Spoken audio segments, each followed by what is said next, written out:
Students हम start करते हैं एक्सरसाइज नंबर 8.2 और 9th क्लास के मैथ्स हैं, ये आर्ट्स का उसकी एक्सरसाइज है। स्टार्ट करते हैं इससे। सबसे पहले देखिए बाइनरी रिलेशंस। बाइनरी रिलेशन हमने इससे पहले बात की थी ऑर्डर्ड पेयर की। ऑर्डर्ड पेयर क्या होता है? कोई भी पेयर जो कि एक्स कोमा वाई की फॉर्म में लिखा जाए उसे क्या कहते हैं? ऑर्डर्ड पेयर कहते हैं। ठीक है, ऑर्डर पेयर जो इस शक्ल में लिखा जाए। अब बाइनरी रिलेशन क्या होता है? बाइनरी रिलेशन ऐसा होता है जो कि कॉम्बिनेशन होता है एक नॉन एम्प्टी सेट जिसमें ये ऑर्डर्ड पेयर का मुख्तलिफ बाइनरी कहते हैं टू, जो दो नंबर्स का एक कॉम्बिनेशन होता है उसे हम क्या कहते हैं? Binary relation. ठीक है, इसका थोड़ा सा मज़ीद करने के लिए हम ऑलरेडी मैथ्स के एक चैप्टर के अंदर ये बता चुके हैं। ये साथ उसका लिंक भी दे दिए जो 10th के मैथ्स के अंदर जो हमारे पास मेन एक्सरसाइज है उसमें अंदर ये हमारे पास बताया हुआ है।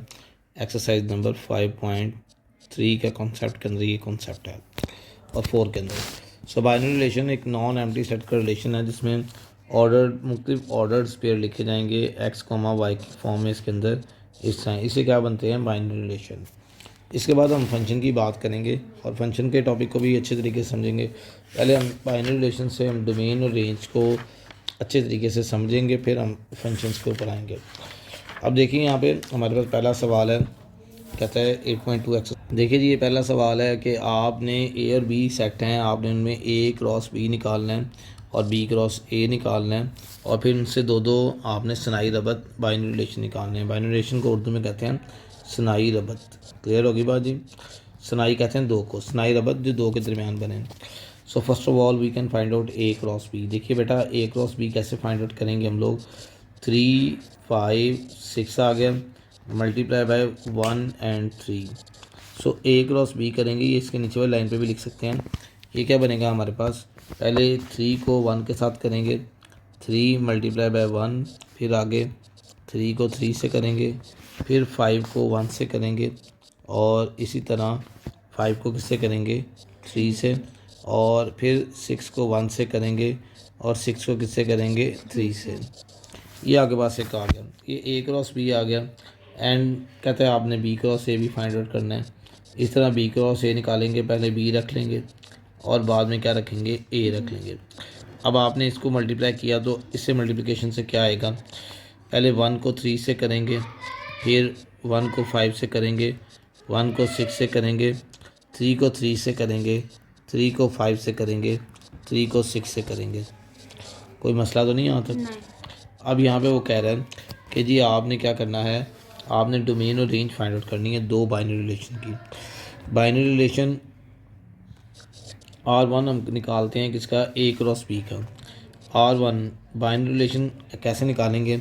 आपने कोई भी 3 पेयर ले लेने हैं, या हाफ हाफ ले लें या दो दो करके ले लें, जिस तरह आपको आसानी है आप उसमें ले सकते हैं। सो आप देखिए, हम यहाँ पे लेते हैं 3 1 और 5 1 और 6 3, कोई भी 3 ले लेते हैं। ठीक है, आपकी आसानी है, आप कुछ और भी ले सकते हैं, ये आप पे डिपेंडेंट है, ये गलत नहीं होगा आपका। इस तरह हम R2 ले लेते हैं नेक्स्ट लाइन के ऊपर, हम कोई और, लेकिन ये पहले वाले नहीं लेने आपने। 3 3 ले लिया और हम ले लेते हैं 5 3 और हमने ले लिया 6 1। ठीक है, आप इसमें 2 भी ले सकते हैं, इसमें 3 भी ले सकते हैं। ठीक, अब डोमेन क्या होगी बेटा? देखें, domain of R1, domain of R1 की डोमेन क्या होगी? इसकी डोमेन होता है कॉमे से पहले पहले वाला नंबर, कॉमे से फर्स्ट वाला नंबर। तो यहाँ पे कॉमे से फर्स्ट वाला नंबर क्या है? 3 5 और 6। और रेंज क्या होगी? इसकी रेंज होगी कॉमे के बाद वाला नंबर। कॉमे के बाद वाला नंबर क्या है? 1 1 और 3। तो हम एक दफ़ा लिखेंगे 1 और 3। क्लियर होगी बात? इस तरह डोमेन R2 की निकालेंगे। R2 की डोमेन देखें, डोमेन ऑफ R2 वो क्या आएगी? 3 5 और 6, 3 5 और 6। और रेंज क्या आएगी? रेंज आपके पास आ रही है R2 की, वो आ रही है 3 और 1, या 1 और 3 लिख लें, इस तरह भी आपको आसानी है। क्लियर जी? ये मैंने किसको सॉल्व किया था? ए क्रॉस बी को। अब बी क्रॉस ए को भी करना है आपने, जाहिर सी बात है उसके भी निकालने हैं।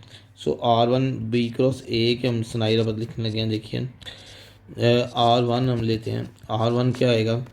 R1 में कोई भी 3 ले लें, हम ले लेते हैं 1 3 आगे 1 जो है वो 6 ले लें या 5 भी ले सकते हैं, और 3 5 ये ले लिया, और R2 भी ले लेते हैं, वो ले लेते हैं 1 5 और 1 3 5, और बल्कि 3 5 हो चुका है, 3 3 ले लें और 3 6।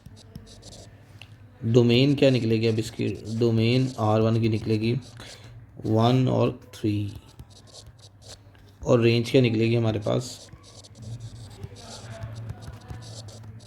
3 5 और 6। यहाँ पे भी डोमेन क्या निकलेगी R2 की 1 और 3, और रेंज क्या निकलेगी, क्योंकि रेंज सेकंड वाला नंबर होता है तो ये 5 3 और 6 या 3 5 और 6 भी कह सकते हैं। क्लियर होगी बात जी। सो ये था हमारे पास क्वेश्चन नंबर 1। याद रखिएगा बोर्ड में जब भी आपको ये लॉन्ग क्वेश्चन के तौर पे आएगा तो आपको A क्रॉस B या B क्रॉस A एक फाइंड आउट करने के लिए कहा जाएगा। इससे नेक्स्ट क्वेश्चन पे ज़्यादा चलते हैं। ए हमारे पास दिया हुआ है -2 1 4, कहते हैं फाइंड आउट 2 बाइनरी रिलेशंस। ठीक है, अब आपको कैसे पता चलेगा कि हमने बाइनरी रिलेशन निकालना है, आप मतलब आपने A cross A find out करना है। ठीक है, सो A क्रॉस A -2 1 and 4, और क्रॉस करेंगे A के साथ -2 1 and 4।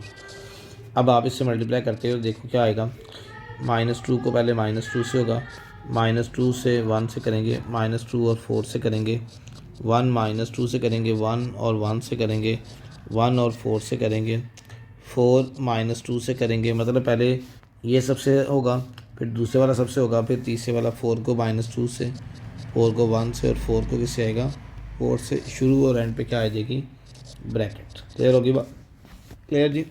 अब हमने कितने बाइनरी रिलेशन निकालने हैं, 2।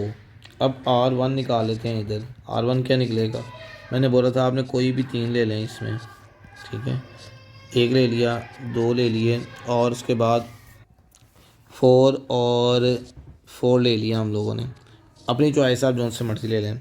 सो domain of R1, what is the dom of R1, -2 1 and 4, और बेटा रेंज क्या आएगी, अब आप देख रहे हो रेंज ऑफ R1, ये हमारे पास क्या आएगी, रेंज हम जानते हैं, पहले ही बात की है, कॉमे के बाद वाले नंबर को रेंज कहते हैं, तो -2 और 4 ये हमारे पास क्या की रेंज आ गई। इसी तरह हम R2 लेते हैं, बाइनरी रिलेशन नंबर 2, इसमें ले लिया -2 1 ले लिया, जो पहले नहीं लिए अब आपने वो ले सकते हैं, -2 and 4 ले लिया, 1 और 4 ले लिया, और 4 और 1 ले लें, चलें जितने मर्जी ले लें, मैंने बताया एटलीस्ट 2 या 3 होने चाहिए।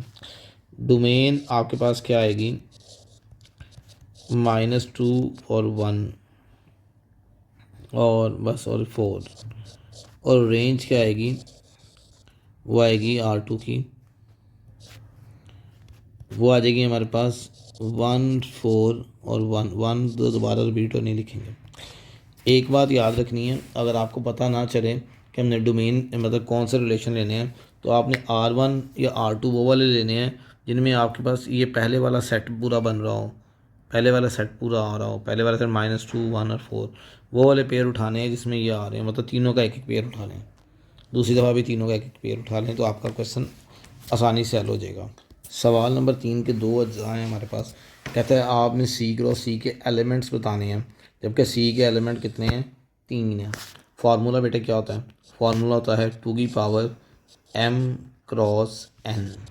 m मतलब पहले सेट के एलिमेंट को कहते हैं, और n मतलब सेकंड सेट के एलिमेंट्स को कहते हैं। ठीक है, सो 2 की पावर m, पहले में भी 3 है और दूसरे में भी कितने हैं 3, सो 3 3 दा 9, तो ये इसका आंसर आ गया है 2 की पावर 9। ये शॉर्ट क्वेश्चन है।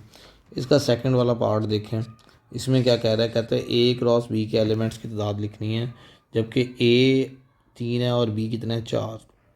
हम जानते हैं फार्मूला है 2 की पावर m क्रॉस n, और m इस वक्त 3 है, A 3 है और B कितना है 4, सो 2 की पावर 2 3 12 3 12, तो 4 से 12, तो ये 2 की पावर कितना आ गया हमारे पास 12 आ गया। इसको ये भी ऐसे भी लिख सकते हैं। तो ये हमारे पास क्या आ गया, क्वेश्चन नंबर 3 आ गया। ठीक, अब देखिए ये हमारे पास बाइनरी का कॉन्सेप्ट था। अब इससे नेक्स्ट कॉन्सेप्ट है वो भी बाइनरी का ही है, लेकिन उसमें डोमेन और रेंज में हमें कंडीशंस दी जाएंगी, हम कंडीशन के अकॉर्डिंग देखेंगे क्वेश्चन नंबर 4 से ऑनवर्ड। ठीक है।